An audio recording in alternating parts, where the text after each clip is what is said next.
జీమూతవర్ణ నీమోముతో సరిరాక కమలాదియతి కళంకమును బడిసే సొగసైన నీ నేత్రయుగముతో సరిరాక నళిన బృందము నీళ్ళ నడుమ జేరే కరిరాజవరద నీ గళముతో సరిరాక పెద్ద శంఖము బొబ్బ పెట్టదొడగే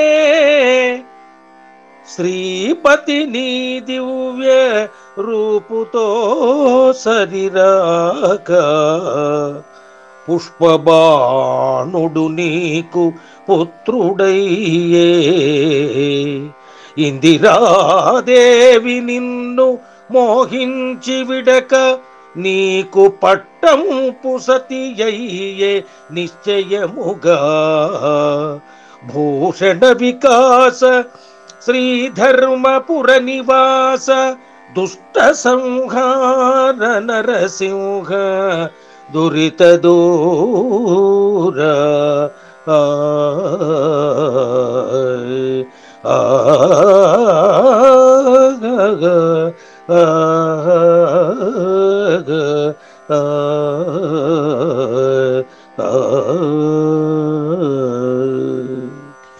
భావం ఓ మేఘవరుణుడా, నీ ముఖముతో సమానం కాలేక కమలములకు శత్రువైన చంద్రుడు కళంకమును పొందాడు.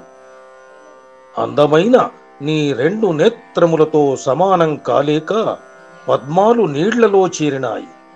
కరిరాజుకు వరములిచ్చినవాడా, నీ కంఠముతో సమానం కాలేక పెద్ద శంఖం బొబ్బలు పెడుతుంది. ఓ శ్రీపతి, నీ దివ్య రూపముతో సమానం కాలేక మనుమతుడు నీకు పుత్రుడైనాడు. లక్ష్మీదేవి నిన్ను మోహించి విడవకుండా నీకు నిశ్చయంగా భార్యగా మారింది అంటూ చిత్ర విచిత్రమైన ఉదాహరణల ద్వారా స్వామివారి ఔన్నత్యాన్ని వేనోళ్ల కొనియాడతాడు శేషప్ప.